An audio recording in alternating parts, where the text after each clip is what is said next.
welcome to my kitchen. My name is Tamisha, and on my channel I love to share recipes and everything food related. So if you can tell from the title of this video as well as this delicious plate, we are going to be making lasagna today. I'm going to show you guys my family's favorite recipe for a homemade meat sauce 5-cheese lasagna. So lasagna is pretty special to me because it always reminds me of my dad.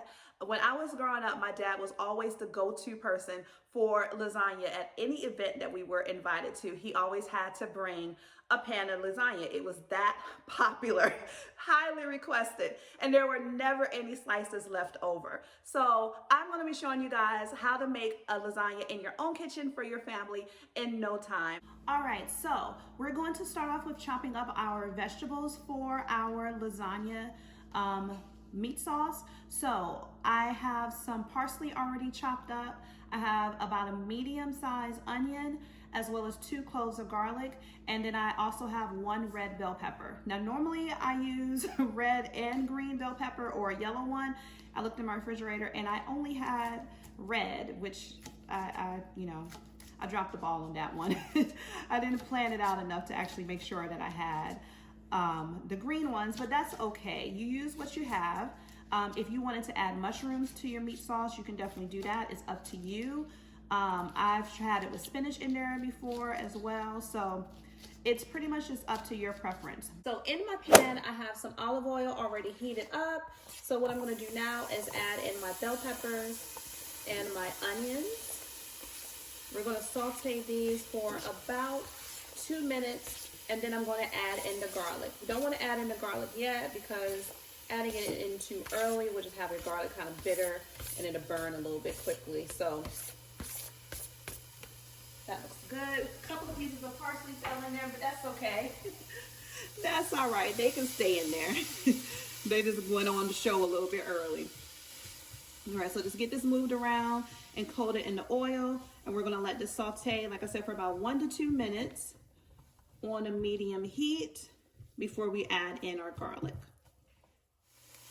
All right, so it's been about 2 minutes, and I'm going to go ahead and add in my garlic.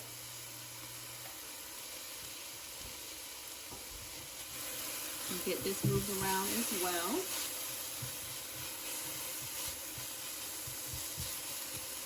That steam is smelling so good coming up off of this pot.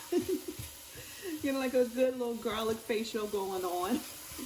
It smells amazing. So I'm not using, I use 2 cloves of garlic. In this, I used more garlic earlier in my marinara sauce, which I'm going to show you guys in just a little bit. So I only added 2 cloves just to this meat mixture, just to get it a little bit more fragrant.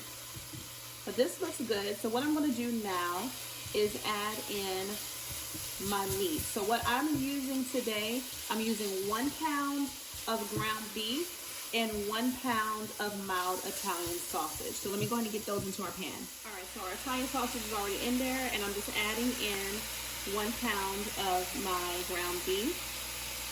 This is the organic 8515. I like to buy this from either Aldi or Walmart. They both sell them for about the same price, which is usually about $5 and some change, but it's a really good ground beef. And I don't get so much fat. Like, so this one is 8515. Sometimes I get the 9010. If you can't find an 85 or a 90, just if you have too much oil in your pot or in your pan for your meat sauce, just drain it off. You know, you want to have some fat, obviously, for it. You don't want it to be too dry, but if you have too much, just drain it. It's absolutely fine. Okay, so I'm going ahead and getting this all broken up, just using my spatula or your spoon, or if you have one of those little meat, what is it, like a meat, what do you call it, a meat presser? I'm not exactly sure what it is, but you know the tool that you use to break up your ground beef. If you have that, that'll work too, but I'm just using my spatula and just getting all of my meat broken down. And what I'm going to do is I'm going to get this cooked all the way through. And in the meantime, while our meat is cooking, I'm going to take you back over to the counter, and we're going to make our ricotta cheese filling that's going to be one of the layers in our lasagna. All All right, so let's go ahead and start on what I feel personally is the most important part of the lasagna, and that is the ricotta cheese filling. I don't want a lasagna if it does not have ricotta cheese in it, and I know that may be an unpopular opinion, but that's what I love. So in my bowl, I have 15 ounces of ricotta cheese. What I'm going to do is add a little bit of this fresh parsley to it. I'm going to save a little bit more for later. I'm also going to add some garlic powder. This is optional. You just add, add it if you like to. I'm going to add a little bit of salt.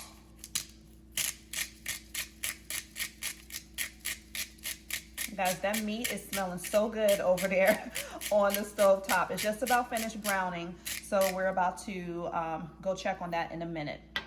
All right, so what I want to do is just get this kind of combined a little bit.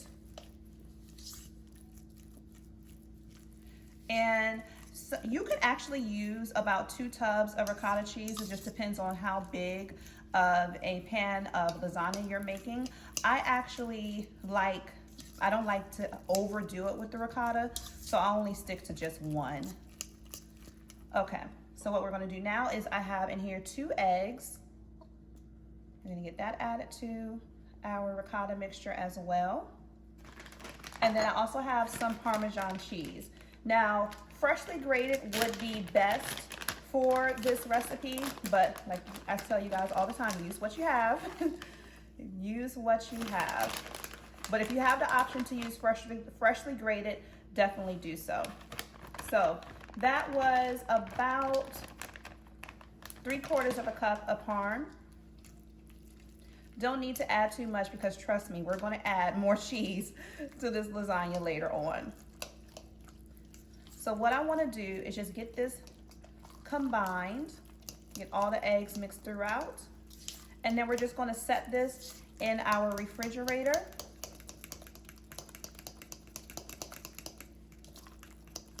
And make sure your eggs are mixed up well. We're going to set this aside in our refrigerator and come back to it when it's time to start assembling the layers to our lasagna. All right, guys, so back to our meat sauce. So I've already started adding in my homemade marinara sauce. If you guys check the iCards, I will link the recipe video to this oven roasted tomato sauce that I just did right before this lasagna video. So definitely check it out. If you want to make your sauce from scratch, but if not, you can definitely use some jar pasta sauce. It's completely up to you, or your own recipe. It doesn't matter. Just make sure you use one that you enjoy. So in here is about 1.5 jars worth of pasta sauce, and to that I'm going to season it with just a little bit of onion powder and a little bit of dry Italian seasoning. In my homemade sauce, I already have some fresh basil as well as fresh oregano and lots and lots and lots of garlic, guys. Lots of garlic. So I definitely hope you check that recipe video out if you want to try to make your sauce from scratch, because it's so delicious and very, very easy to make. So I'm going to add some pepper to this as well. Let me go ahead and start giving it a good stir. If you have some tomato paste, you can definitely add that to it also, just to deepen the flavor as well. Now, don't ask me why my marinara sauce came out orange. You know, the jar sauces are always nice and vibrant red. Mine came out like an orange color, but it tastes amazing. It's so fresh and delicious. So for your meat sauce, you're going to want to let this come up to, a gentle boil, and then turn it down and let it simmer for as long as possible. So maybe 45 minutes to an hour, maybe a little bit longer than that, because you want the meat flavor to permeate all throughout your sauce for your lasagna. And this is going to cook down some of this liquid in here. We're going to have a nice, rich, hearty sauce. So I'm gonna take an extra step that is not required, is completely optional, but I like to do it when we're talking about layering our flavors and enhancing and deepening and making a nice rich sauce. I have a red wine right here, and I'm just gonna pour just that's about a half a cup's worth into our sauce, and that's going to cook down as well. If you don't want to add wine, you can also add in some beef broth too, if you just want to give your sauce a nice, deep, rich flavor. All right, so I'm going to finish stirring this up. I'm going to put my lid on, and I'm going to let this simmer for about 45 minutes to an hour. And then when we come back, I'm going to start layering our lasagna and show you how that goes. All right, guys, so let's take a look at our sauce. I let it cook on low for about 2 hours, and you can see how rich that is. My color has deepened. This is beautiful, and I already gave it a good taste, and it is delicious.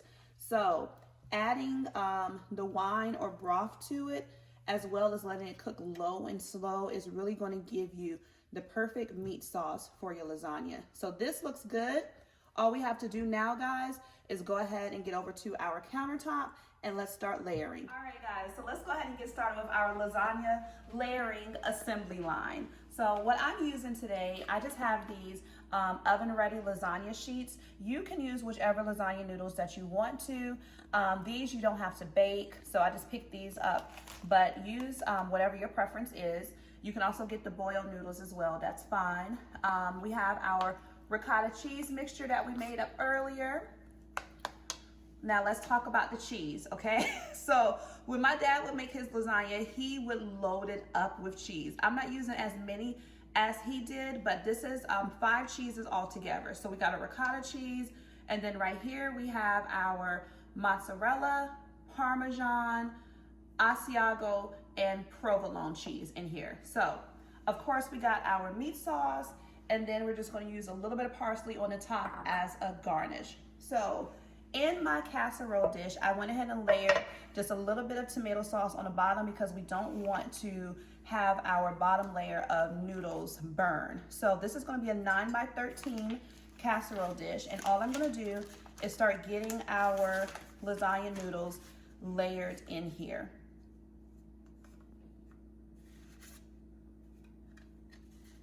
So let's see, about 3, 4 noodles on the bottom, looks good.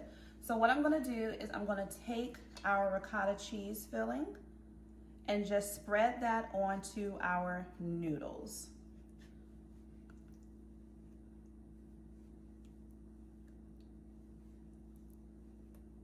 All right, that looks like about enough. So just take the back of your spoon. If you have a spatula, that would be a lot easier, and just give it a good spread. Okay, and then what we're gonna do next is we're gonna sprinkle on our cheese. And I actually should have laid my lasagna noodles the other way, but that's fine, and we'll correct it with the rest of the layers. All right, that looks good. So now let's go in with our cheese.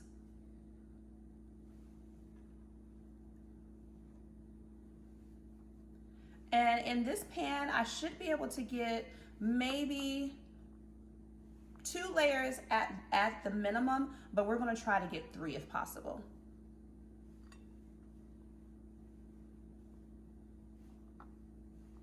Get all of that cheese in there. We want every single bite of lasagna to have cheese in it. All right, that looks good. So now what we're gonna do is we're going to spread our meat sauce on top of the cheese.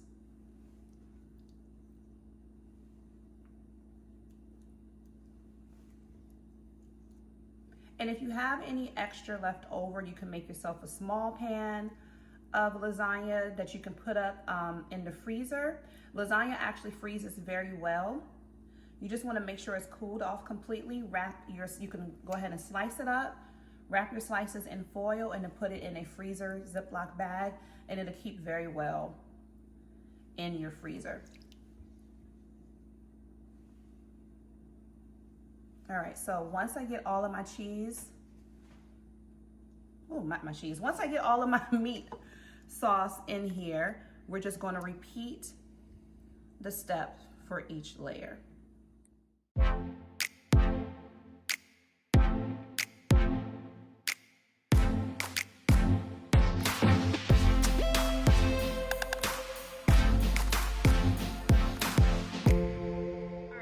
So here is our lasagna. It is ready for the oven. I was actually able to get 3 full layers in here. So, and it's heavy. It's super heavy, guys.